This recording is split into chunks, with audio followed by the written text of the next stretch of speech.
Hi guys, Graham here again from Bainbridge Technologies, your leader in power products.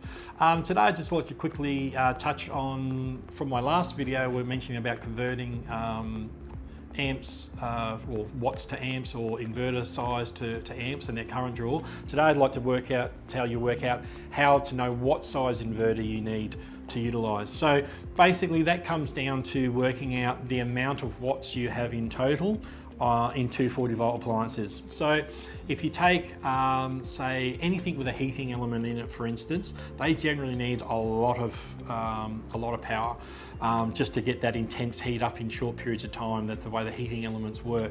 So even it can be a little tiny hairdryer, but they still pull around 1700 to 1800 watts of power.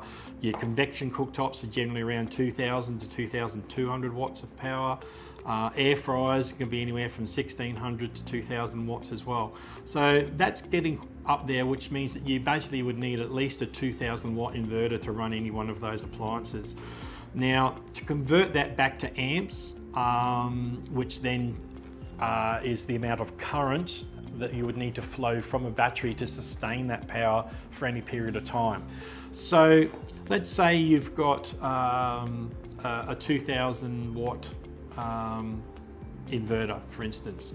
You're effectively going to be running probably needing around about 165 amps of power to do that. Now, if you're running a lithium battery, they generally have 100 amp BMS in them. So you would need to run two batteries, not just one. So you run two batteries in parallel to be able to cover that flow. So if they run 100 amp each, you run two in parallel, you can flow 200 amps, which will cover you then your 160 to 170 amps that you'll need to run 2000 watt inverter.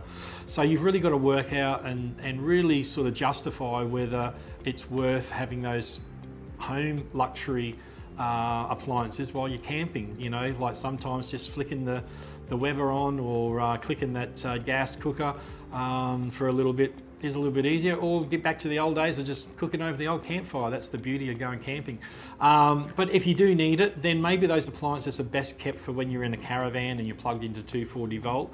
Because as I said, you can get appliances to run them, not a problem at all. So you can get a 2000 watt inverter, no worries.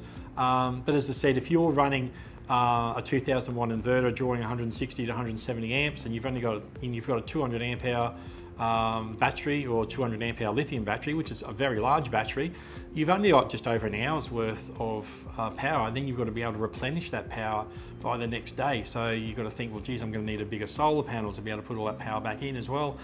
So yes, you can do it, but unless you've got a really big battery bank, you've got to just see whether it is justifiable in doing so.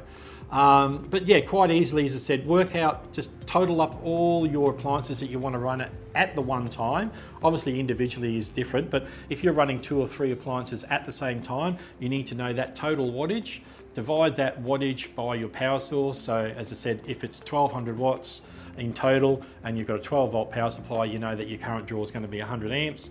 So therefore then you're going to need an inverter around sort of that, you know, as I said, that 1200 watt, but you need a battery that can flow that sort of power. So I would then say back it off to say 1000 watt inverter, continuous. Obviously the batteries can peak slightly more on their BMS, but only for short periods of time. So they'll cover you for things like coffee machines and that type of thing.